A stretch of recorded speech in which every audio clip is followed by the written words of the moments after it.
এমন এক স্কুল যে স্কুলে সন্ধ্যা 7টা থেকে ভোর 5টা পর্যন্ত আপনি যা খুশি তাই করতে পারবেন। যদি খুন করার ইচ্ছা হয় তাও পারবেন, কেউ আপনাকে বাধা দিবে না। তো চলুন গল্পে আগানো যাক। গল্পের শুরুতে আমরা একটি মেয়েকে সাহায্যের জন্য চিৎকার করতে দেখি। সে হঠাৎ একটা গাছের সাথে লেগে সে পাথরের উপর পড়ে যায় আর কান্না করতে থাকে। তখনই কেউ তার মুখ চেপে ধরে নিয়ে যায়। এরপর আমরা 6 জনের একটি গ্রুপ দেখতে পাই। তারা জঙ্গলের মধ্যে হেল ইউনিভার্সিটি খুঁজছিল এবং সেই বিষয়ে আলাপ করছিল। এবং মিয়া নামে মেয়েটির হাতে পুরনো একটি ম্যাপ ছিল। আর তখনই জেন নামের একটি মেয়ে প্রবেশ করে। সে বলে, আমরা কি পৌঁছে গেছি? আমি যখন প্ল্যান বানিয়েছিলাম তখন আমি জিপিএস ব্যবহার করেছিলাম, এসব পুরনো ম্যাপ না। মিয়া নামে মেয়েটি বলে ম্যাপটা অরিজিনাল আর তারা প্রায় পৌঁছেই গেছে। এরপর তারা সামনে এগিয়ে যেতে থাকে।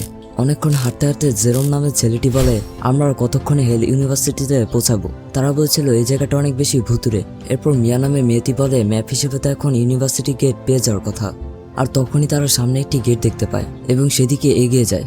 ওই গেটের সাথে হেল ইউনিভার্সিটি লেখা ছিল। জেন তখন বলে, আমার অদ্ভুত লাগছে আর কিছুই ঠিক লাগছে না, তাই আমার মনে হয় আমাদের ফিরে যাওয়া উচিত। কিন্তু মিয়া বলে, আমরা এত কষ্ট করে হেঁটে এত দূরে এসেছি, এভাবে কিভাবে চলে যাই? বাকিরাও তখন সম্মতি জানায়। তখন একজন সেখানে ডাকতে থাকে যে ভিতরে কেউ আছে কিনা। কারো সাড়া না পেয়ে তারা সবাই ওখান থেকে চলেই যাচ্ছিল। তখনই সেখানে অদ্ভুতভাবে একজন বয়স্ক লোক হাজির হয়। সে তাদের জিজ্ঞেস করে, তোমরা এখানে কি করছো? জেরোম নামের ছেলেটি বলে, আপনি কি এখানকার গেটম্যান? লোকটি অবাক হয়ে জিজ্ঞেস করে, তোমরা এই জায়গাটা খুঁজে পেলে কি করে? ম্যাট বলে, আমরা সবাই আসলে পাহাড় হাইকিং করতে করতে হারিয়ে গিয়েছি আর জঙ্গলের মাঝে এই পরিত্যক্ত স্কুলটা খুঁজে পেলাম। জেরোম নামের ছেলেটি বলে, আপনাদের কাছে কি পানি পাওয়া যাবে? লোকটি তখন তাদের গেট খুলে দেয় আর সবাইকে ভেতরে আসতে বলে। আর বলে, একটা কথা মনে রেখো, এটা কোনোভাবেই পরিত্যক্ত স্কুল নয়। একজন জিজ্ঞেস করে, তার মানে এখানে কি স্টুডেন্টরা আছে? সে তাদের কিছুই বলে না, শুধু ভিতরে যেতে বলে। ম্যাট নামের ছেলেটি বলে, চলো তাড়াতাড়ি ভিতরে যাওয়া যাক, কারণ সূর্য ডোবার আগে আমাদের বেরিয়ে পড়তে হবে। আর যাওয়ার সময় লোকটি তাদেরকে বলে, মনে রেখো এই ইউনিভার্সিটি 7টার পরেই চেঞ্জ হয়ে যায়, যেটা মানে তারা কিছুই বুঝতে পারে না। ভেতরে গেলে লোকটি বলে, তোমাদের আগে রেজিস্ট্রেশন করতে হবে। এটা শুনে ম্যাট বলে, আমরা শুধু হারিয়ে গিয়ে এখানে এসেছি, আমরা এখানে ভর্তি হতে আসিনি। তখন জেরোম নামের ছেলেটি বলে, চলো রেজিস্ট্রেশন করা যাক। আমরা যদি ক্লাস মিসও করি তবু আমাদের বাবা মায়ের কাছে তারা বিচার দিতে পারবে না। আশেপাশের সব স্টুডেন্টরা তাদের দিকে অদ্ভুতভাবে তাকিয়েছিল। তারা সবাই এসব দেখে অনেক ভয় পাচ্ছিল। সব স্টুডেন্টরা তখন তাদের পিছু পিছু আসতে শুরু করে। আর তখনই তারা দেখে সব স্টুডেন্টরা নিজেরা নিজেদের মধ্যে লড়াই করছে। এসব দেখে তারা ভয়ে চিৎকার করতে শুরু করে। লোকটি বলে, তারা মজা করছে। জেন বলে, এটা কি ধরনের মজা? লোকটি বলে, তোমাদের সব প্রশ্নের উত্তর ভিতরে গেলে পেয়ে যাবে। তারা দেখে সবাই শুধু বলছিল, আমরা বাড়ি যেতে চাই। আর জেরো নামের ছেলেটি বলতে থাকে, আমি টেনশনে আছি যে এখানে ওয়াইফাই আছে কিনা, মানে এখানে ওর যান বাঁচবে কিনা ঠিক নাই, আর ও ওয়াইফাই নিয়ে পড়ে আছে। যাই হোক, জেন তাকে জিজ্ঞেস করে, আপনি আমাদেরকে কোথায় নিয়ে যাচ্ছেন? লোকটি বলে, হেডমাস্টারের অফিসে। রেজিস্ট্রেশন প্রসেস সম্পর্কে সে তোমাদেরকে সব বলবে। জেন বলে, আপনি কি আমাদের কথা বুঝতে পারছেন না? আমরা এখানে ভর্তি হতে আসিনি, এমন গ্যাঞ্জাম মার্কা স্কুলে আমরা ভর্তি হবো কেন? লোকটি তাদের কোনো কথা শুনে না। এরপর তারা প্রিন্সিপালের রুমে আসে। প্রিন্সিপাল তাদেরকে নিজের পরিচয় দেয় আর বলে, আমি madam Violet, headmistress of Hell university. Jane বলে, বাইরে যে গ্যাঞ্জাম হচ্ছে এই সম্পর্কে কি আপনি সবকিছু জানেন? সে বলে, এটা প্রতিনিয়ত হয়। তখন সে ওই পিয়ন যার নাম ফ্রান্সিসকো তাকে কিছু ডকুমেন্টস দিয়ে সেগুলো পূরণ করতে বলে। মিয়া তাদেরকে জিজ্ঞেস করে, এখানে টিউশন ফি কত? যা শুনে তারা দুজনেই হাসে। আর ম্যাডাম ভায়োলেট বলে, এখানে কোনো টিউশন ফি নেই, এখানে সবকিছু ফ্রি। ভাইরে ভাই, এই স্কুলে আমাকে মাসে টাকা দিলেও ভর্তি হতাম না। যাই হোক, ম্যাট বলে, এটা কি পাবলিক ইউনিভার্সিটি? সে বলে, না, এটা প্রাইভেট ইউনিভার্সিটি, তবে এটা অন্যান্য প্রচলিত সব ইউনিভার্সিটির মতো নয়। জেন বলে, এর মানে কি? সে বলে, সন্ধ্যা 7টা থেকে ভোর 5টা পর্যন্ত সময়কে আমরা ব্লাডি নাইট বা রক্তময় রাত বলি। এখানে তোমরা যা চাইবে সবকিছুই ফ্রিতে পাবে, এমনকি কাউকে মেরে ফেলতেও পারবে। যা শুনে তারা সবাই অনেক ভয় পেয়ে যায়। সে বলে, আমি তোমাদেরকে রুমে থাকতে বলবো, রুম লক করে তোমরা রুমে থেকো, যদি বাইরে যাও তাহলে উপরে যাওয়ার টিকিট পেয়ে যাবে। যা শুনে ম্যাট বলে, এটা কি কোনো মজা হচ্ছে? এসব ননসেন্সের মতো কথা বলছেন। তখন ফ্রান্সিসকোর হাতে অস্ত্র দেখে ম্যাট বলে, আমি তো মজা করছিলাম। জেন বলে, এগুলো পাগলামি, চলো আমরা সবাই এখান থেকে চলে যাব। এই লোকগুলো আসলে পাগল, তারা পাবনা থেকে পালিয়ে এসেছে। তাকে ভেনেসা আটকায় আর বলে, এটাই তো সেই অ্যাডভেঞ্চার যেটা আমরা খুঁজছিলাম, তাই প্লিজ তাদের কথা মেনে নাও। বন্ধু যে কিভাবে বাস দেয় এই মুভি না দেখলে বুঝবেন না। ম্যাডাম ভায়োলেট তখন ফ্রান্সিসকোকে বলে তাদের সবাইকে তাদের রুমে নিয়ে যেতে। আর সে জেনকে বলে, ভয়ে থাকা ভালো, কারণ একমাত্র ভয় থাকলেই তুমি এখানে সার্ভাইভ করতে পারবে, তাই সাবধানে থেকো, কারণ একটা সময় তোমার বন্ধুরাও আর বিশ্বাসযোগ্য থাকবে না, কখনোই অসতর্ক হবে না। হোলিতে জানো কি হবে। এরপর তাদেরকে রুমে আনা হয় আর জেন শুধু ভাবতে থাকে জায়গাটা অনেক অদ্ভুত। তারা রুমগুলো ভাগ করে নেয়। ম্যাট জেনকে জিজ্ঞেস করে তোমার কি হয়েছে। সে বলে আমি আমার বোন অ্যালিসনকে অনেক মিস করছি। ম্যাট বলে এত চিন্তা করো না, হোস্টেল সহ বাকি সবকিছু ফ্রিতে। জেন বলে এই জায়গায় কোনো গন্ডগোল আছে, আমি এটা ফিল করতে পারছি। ম্যাডাম ভায়োলেট যেটা বললো এটা কোনোভাবেই নর্মাল নয়। আসলে এটা কি ধরনের স্কুল? ম্যাট বলে এটা হয়তো তারা শুধু আমাদের ভয় দেখানোর জন্য বলেছে, এখন তাদের রুলস মানাটা আমাদের জন্য ভালো হবে। ম্যাট বলে তুমি কি আসলে ভয় পেয়ে আছো? আর তুমি তো স্কুলের সবচেয়ে সাহসী মেয়ে ছিলে। আমরা ছেলেরা তো আছি তোমাদেরকে রক্ষা করার জন্য, তাই এখন রেস্ট নাও। ম্যাট তাকে রেস্ট করতে বলে চলে যায়, কিন্তু জেন তখন বাইরে চলে আসে আর তাদের ক্যাম্পাসটা ঘুরে দেখতে থাকে। তখন সে ব্যাকগ্রাউন্ডে বলে আমার পুরোনো স্কুলটা অলরেডি একটা নরকের গর্ত ছিল। সে বলতে থাকে এখানে এত শান্ত কেন, সব স্টুডেন্টরা কোথায় গেল? সে হাঁটতে হাঁটতে একটা পার্কের সাইনবোর্ড দেখতে পায়, কিন্তু সেখানে জঙ্গল ছাড়া কিছু ছিল না। সে ওখানকার একটা দোলনায় বসে আর তখনই উপর থেকে মুখোশ পরা কেউ লাফিয়ে নিচে নামে। জেন দেখে তার হাত কেটে গেছে। জেন ভয়ে ভয়ে বলে তুমি কি ঠিক আছো? তোমার হাত দিয়ে রক্ত পড়ছে। ছেলেটা বলে এটা আমার রক্ত নয়, তুমি বলো তোমার নাম কি? জেন তার নাম বলে। সে বলে তোমাকে দেখে মনে হচ্ছে তুমি অনেক ভালো মেয়ে, কিন্তু তুমি খুব শীঘ্রই ছুরি ব্যবহার করা শিখে যাবে, কারণ এখানে বাঁচতে হলে ছুরি ব্যবহার জানতে হবে। এই বলে সে একটা ছুরি বের করে আর সেটা ফেলে দেয়। জেন ভয়ে ভয়ে বলে তুমি কে? সে বলে আমি তোমার বন্ধু নই, আর এখানকার কেউই তোমার বন্ধু নয়, কিন্তু আমি তোমাকে এখন ফ্রিতে যেতে দিব, কারণ এখন 6:30 বাজে। তোমার কাছে এখনো আধা ঘন্টা বাকি আছে, তাই রুমে গিয়ে সব দরজা বন্ধ করে ফেলো। সবাই এখন তোমার বন্ধুদের উপর নজর রাখছে। এই বলে সে চলে যায়। এদিকে তারা সবাই কথা বলছিল যে তাদের ফ্যামিলি তাদের নিয়ে অনেক বেখেয়াল। তাদের বাবা মা হয়তো ভাবছে তারা কোথাও পার্টি করছে।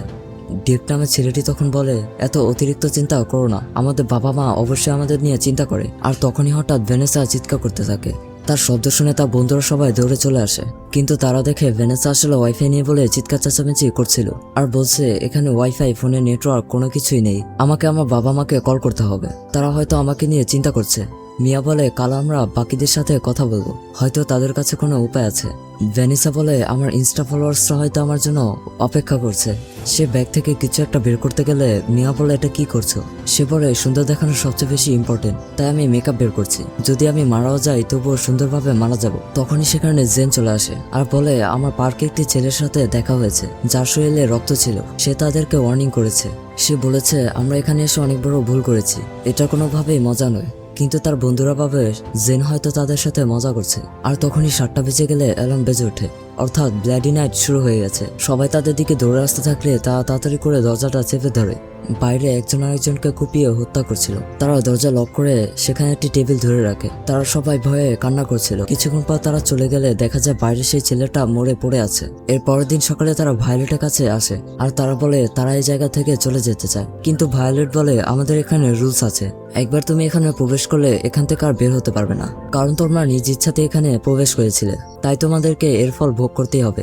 জেরোম নামে ছেলেটি চিৎকার করে গালাগালি করতে থাকে আর বলে আমরা পুলিশকে রিপোর্ট করব। সে বলে ঠিক আছে করো, কিন্তু প্রথমে এখান থেকে বের হওয়ার উপায় বের করো, যদি তোমরা পারো তোমাদেরকে কেউ আটকাবে না। আর এখন আমি ব্যস্ত, তাই তোমাদের ফালতু কথা শোনার মতো আমার টাইম নেই, তোমরা তোমাদের ক্লাসে গিয়ে ক্লাস করো।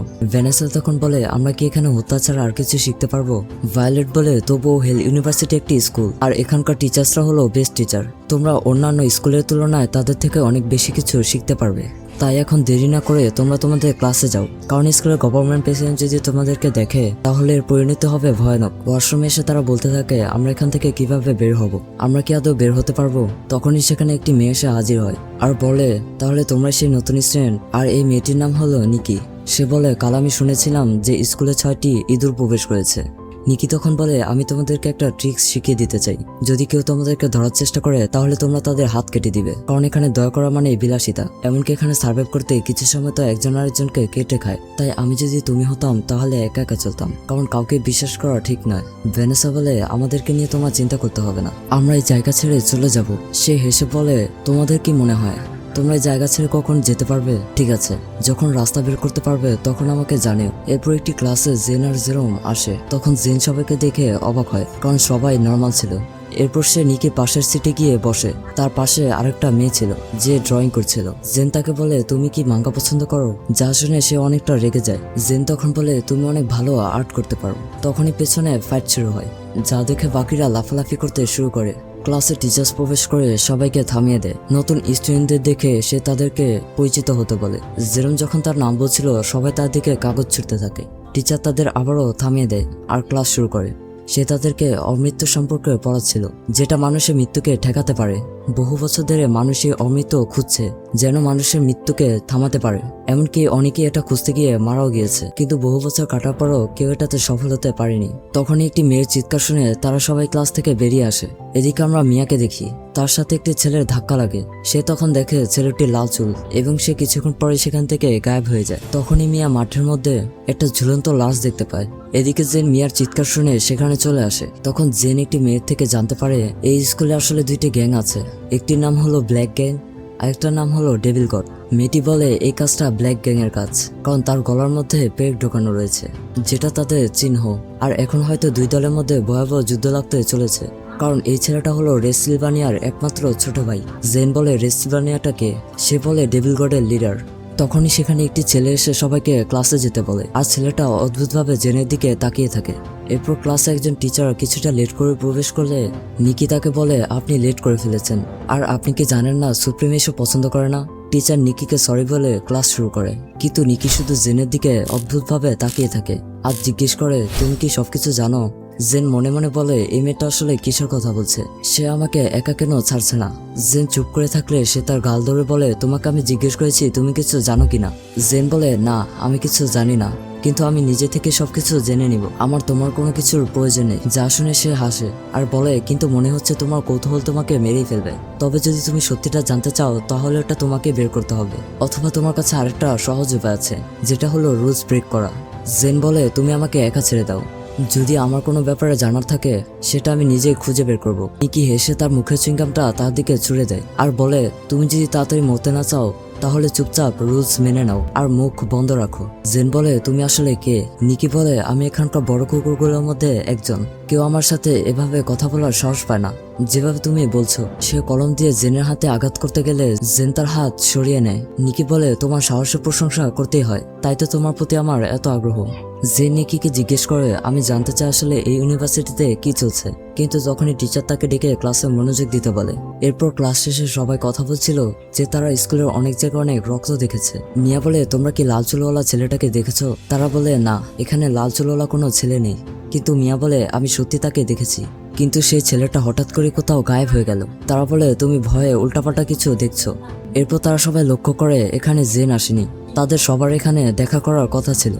এদিকে আমরা দেখি জেন আসলে নিকিকে ফলো করছিল, কিন্তু নিকি এটা বুঝতে পেরে একটা জায়গায় লুকিয়ে যায় আর তাকে পেছন থেকে হঠাৎ করে ধরে ফেলে আর বলে এখন মরার জন্য প্রস্তুত হও, তুমি হয়তো জানো না আমি অনেক মানুষকে মেরে ফেলেছি, তুমি কি সেই লিস্টে যেতে চাও। জেন বলে তুমি আসলে কে। সে বলে আমি নিকি কোল্ট, নেক্সট টাইম আমাকে বিরক্ত করবে না, এই বলে সে চলে যায়। এদিকে সবাই জেনের জন্য অপেক্ষা করছিল। ম্যাট তখন জেনকে খুঁজতে চলে যায় আর বাকিরা বলতে থাকে তুমি ক্লাস মিস করতে পারবে না, কারণ এটা করলে রুলস ব্রেক করা হবে। এদিকে জেন ভয়ে ওই জায়গাটাতেই বসেছিল আর তখনই সেখানে একটি ছেলে এসে বলে তোমার কি ক্লাস নেই। সে তাকে তার নাম জিজ্ঞেস করে আর সে ভু করে আওয়াজ করলে জেন ভয় পেয়ে যায়। সেই ছেলেটি বলে তুমি এখানে কি করছো, তোমার কি কোনো ক্লাস নেই। জেন বলে তাতে তোমার কি, এই বলে সে চলে যাচ্ছিল আর তখনই সে জেনে হাত টেনে ধরে আর বলে এটা তোমার প্রথম ওয়ার্নিং। জেন প্রচুর চিৎকার করে হাত ছাড়ানোর জন্য। সে বলে ক্লাস টাইমে আমি যদি আবারও তোমাকে দেখি তাহলে আমি তোমার হাত ভেঙে দিব, এই বলে সে হাত ছেড়ে দিলে জেন বলে তুমি কে। তখন সে বলে তার নাম হলো এস আর সে হলো এই স্কুলের সুপ্রিম স্টুডেন্ট। জেন ভাবে এটাই কি সেই সুপ্রিম যার কথা তখন নিকি বলছিল। জেন তখন দেখে এস তার হাত যেখানে ধরেছিল সেখানে পুড়ে গেছে আর এরপর সে ক্লাসে আসলে ম্যাথ তার হাত দেখে বলে এখানে কি হয়েছে। তখন টিচার এটা দেখে বলে এটা তোমার প্রথম ওয়ার্নিং, এরপর আর সেম ভুল করো না। সে তাকে ফার্স্ট এড বক্স দেয় আর বলে দ্বিতীয় ওয়ার্নিং এ আরো ভয়ানক শাস্তি হবে, আর বলে দ্বিতীয় ওয়ার্নিং এ আরো ভয়ানক শাস্তি দেওয়া হয়। ডেভ বলে কিন্তু এটা কে করেছে। টিচার বলে সুপ্রিম করেছে। জেন ম্যাটকে বলে সে একদম ঠিক আছে। ম্যাট জেনকে বলে নেক্সট টাইমে তুমি আমাকে ছেড়ে কোথাও যাবে না। সে লক্ষ্য করে ম্যাট কিছু ছেলেদের সাথে কথা বলছে আর তাকে জিজ্ঞেস করে সে তাদের সাথে কি কথা বলেছে। ম্যাট বলে তেমন কিছু না। আর এরপর আমরা এসকে দেখি, তখন একটি মেয়ে তাকে গত রাতের হত্যাকাণ্ডের ব্যাপারে রিপোর্ট করছিল, যে গত রাতে 10 জন মারা গেছে আর কিছু হতাহত হয়েছে। মেয়েটির নাম ছিল ফ্রিজিং, যে হলো এস এর সেক্রেটারি। তখন ছেলেটি বলে 10 জন না আসলে 15 জন মারা গেছে, আর তাছাড়াও রেসিলভানিয়ার ছোট ভাইও মারা গেছে। আর এই ছেলেটার নাম হলো অনিল, সে হলো স্টুডেন্ট গভর্নমেন্টের ভাইস প্রেসিডেন্ট। ফ্রিজি বলে 15 জন, কিন্তু এটা তো আমার রিপোর্টে ছিল না। অনিল বলে তোমার ডাবল চেক করা উচিত ছিল। অনিল তখন বলে সে নতুন স্টুডেন্টদের সম্পর্কে সব খবর নিয়েছে, তবে তাদের মধ্যে একটি মেয়ে আছে যে অনেক বেশি সাহসী। সে তার প্রথম ব্লাডি নাইটে ক্যাম্পাসে হাঁটছিল, এমনকি ক্লাসও মিস করেছে। মেয়েটির নাম হলো জেন। ফ্রিজি বলে কিন্তু আমার রিপোর্টে তো এসব কিছুই নেই। এস তখন তাকে বলে তোমার রিপোর্টে এত ভুল কেন, তুমি কি চাইছো আমি তোমাকে সেক্রেটারি থেকে বাদ দিয়ে দিই? এরপর এস তাদেরকে বলে জেনের ব্যাপারে তোমরা খোঁজ নাও, আমি তার ব্যাপারে সবকিছু জানতে চাই। অনিল বলে কিন্তু কেন? সে বলে আমি তোমাদেরকে যা করতে বলেছি তা করো, আর এত প্রশ্ন করো কেন? দেখা যাক জেন আর কি রুলস ভাঙে। এদিকে জেন দেখে 6:20 বাজে। তখন সে বলে সে ওয়াশরুমে যাবে। যা শুনে তারা সবাই বলে তুমি এটা কি করছো, এখন কেন বাইরে যাবে? তোমার কি মরার ইচ্ছা আছে? কয়েক মিনিটের মধ্যে ব্লাডি নাইট শুরু হবে। জেন তাদের উপরে অনেকটা বিরক্ত হয়ে যায় আর বলে আমি শুধু বাথরুমে যেতে চাই, আর আমি একদমই লেট করব না। ম্যাট বলে আমিও তোমার সাথে যাব। তখন মিসকাত এসে বলে একটা ওয়ার্নিং কি তোমার জন্য পর্যাপ্ত ছিল না? জেন বলে আমি শুধু বাথরুমে যেতে চাই, আর এটা কি রুলসের বাইরে? সে বলে না, তবে যত দ্রুত সম্ভব চলে আসবে। আর এরপর তারা বাথরুমে চলে আসে। আর জেন ম্যাটকে বলে আমি একাই আসতে পারতাম, তুমি কেন আমার সাথে আসতে গেলে? সে বলে আমি তোমাকে একা ছাড়তে পারি না। যা শুনে জেন অবাক হয়। জেন অসময়ে এসে ভাবতে থাকে এই স্কুলে এসব কি হচ্ছে, আর কেনই বা হচ্ছে, বা স্কুলটাই বা কে তৈরি করলো? এইসব ভেবে তার মাথা ঘুরতে থাকে। তখনই সে ভাবে ব্লাডি নাইট শুরু হওয়ার আগে সে চলে যাবে, নাকি এখানেই থাকবে। আর সেটা যদি করে তাহলে তার সাথে কি হবে? আর এসব ভাবতে ভাবতে 7টা বেজে যায় এবং ব্লাডি নাইট শুরু হয়ে যায়। আর এই অ্যালার্ম শুনে সে অনেক ভয় পেয়ে যায়। বাইরে বেরিয়ে সে ম্যাটকে খুঁজতে থাকে। তখনই ম্যাট তাকে চেপে ধরে লুকিয়ে রাখে, আর সেখানে কালো মাস্ক পরা কিছু ছেলে চলে আসে। তখন তারা দুজন সেখান থেকে দৌড়ে পালিয়ে যাওয়ার চেষ্টা করে, কিন্তু তাদেরকে দেখতে পেয়ে তাদের পিছু করে। কোনো রকমে তারা বাইরে বেরিয়ে দরজা লাগিয়ে দেয়, কিন্তু তখনই সেখানে আরো একটি দল চলে আসে তাদের উপর হামলা করার জন্য। তারা তখন দৌড়ে ওখান থেকে পালিয়ে যায়, কিন্তু সামনে আরো অনেকেই তাদের উপরে হামলা করতে থাকে, আর তারা দুজনেই তাদের থেকে বাঁচার চেষ্টা করে। তখনই তাদেরকে ধরতে আসলে তারা তাদের সাথে ফাইট করতে থাকে, কিন্তু তখনই একটি ছেলে ম্যাটের পায়ে পেরেক দিয়ে আঘাত করে, কিন্তু তবুও তারা সেখান থেকে পালাতে থাকে। তারা সবাই তাদের ধাওয়া করতে থাকে। ম্যাট আর জেন একটা জায়গায় লুকিয়ে যায়। তখন জেন তাকে বলে এখনই সময় আমাদের সত্যিটা জানার। ম্যাট বলে তুমি কি পাগল হয়ে গেছো, আমরা মরতে মরতে বেঁচে গেছি। জেন বলে কিন্তু আমাদেরকে এই জায়গাটার সত্যি সম্পর্কে জানতে হবে, যেন আমরা এখান থেকে বের হতে পারি। ম্যাট বলে যদি তুমি এটা করো তাহলে তোমার মৃত্যু হতে পারে, কিন্তু জেন তাকে বলতে থাকে এটাই সত্যি জানার একমাত্র সুযোগ। ম্যাট তাকে বলে ইউনিভার্সিটি সম্পর্কে সে যা জানে সবকিছু তাকে বলবে। যা শুনে জেন একটু শান্ত হয়। এরপর তারা বাইরে বেরিয়ে আসে। ম্যাটের পায়ে অনেক আঘাত লেগেছিল, সে হাঁটতে পারছিল না, তাই সে জেনকে বলে এখান থেকে পালিয়ে যেতে, কিন্তু জেন তাকে কিছুতেই ছেড়ে যাবে না। ম্যাট তখন অজ্ঞান হয়ে যায়, তার পা দিয়ে অনেক রক্ত পড়ছিল, তাই জেন তার জন্য অনেক কান্না করতে থাকে। আর তখনই সেখানে সবাই এসে তাদের ঘিরে ফেলে। জেন তাদেরকে বলে প্লিজ আমাদেরকে ছেড়ে দাও, আমরা তো তোমাদের সাথে কোনো ভুল করিনি। সে চিৎকার করে বলে তোমরা আমাদের সাথে কেন এরকম করছো? আর তখনই সেখানে একটি ছেলে আসলে তাকে দেখে সবাই ওখান থেকে পালিয়ে যায়। ছেলেটির মুখেও মাস্ক ছিল, তবে তার মাস্কের কালার ছিল লাল। সে তখন ম্যাটকে তুলে নিয়ে যেতে থাকে। জেনও ভয়ে ভয়ে তার পেছনে যায়। এদিকে হোস্টেলে তারা প্রতিদিনের মতো আবারও টেবিল চেয়ার দরজার কাছে রেখেছিল। মিয়া বলে বাইরে একজন আরেকজনকে মেরে ফেলছে, আমি শুধু চাই আমরা সবাই যেন আজ রাত সার্ভাইভ করতে পারি। তখনই সেখানে জেন আর ম্যাট চলে আসে। সবাই তখন ম্যাটকে নিয়ে ব্যস্ত হয়ে যায়, আর তারা জেনে থেকে জানতে চায় তাদের সাথে কি হয়েছে। তখন জেন বলে ব্ল্যাক গ্যাং আমাদের দেখে আমাদের উপর হামলা করেছে, আর তারা পেরেক দিয়ে ম্যাটের পায়ে আঘাত করেছে। কিন্তু জেন বলে কিন্তু এই প্যাকটা তো অনেক ছোট, আর ম্যাটকে দেখে মনে হচ্ছে যে সে এখন মারা যাচ্ছে। তারপর সে মাস্ক পরা ছেলেটি বলে এই পেরেকের সাথে আসলে বিষ আছে, তাই সে তাদেরকে এটা গরম পানি দিয়ে পরিষ্কার করতে বলে। সে তাদেরকে একটা ইঞ্জেকশনও দেয়, আর বলে যদি তোমাদের ফ্রেন্ড স্ট্রং হয় তাহলে সে বেঁচে যাবে। জেন তখন ম্যাটকে ডেকে বলে ম্যাট দেখো আমরা এখন সেফ আছি। আর তখনই তারা লক্ষ্য করে সেই ছেলেটা সেখান থেকে চলে গিয়েছে, যা দেখে তারা অবাক হয়ে যায়। এদিকে ছেলেটা যখন মাস্ক খুলে তখন আমরা তাকে দেখতে পাই, আর তার নাম হলো রেস সিলভানিয়া, যে আসলে ডেমন গড গ্যাং এর লিডার, আর তার বাম চোখটা ছিল লাল। আর এভাবেই শেষ হয় পার্ট 1। যদি পার্ট 2 দেখতে চান তাহলে সাবস্ক্রাইব করে পাশে থাকুন এবং কমেন্ট করুন। ধন্যবাদ, আল্লাহ হাফেজ।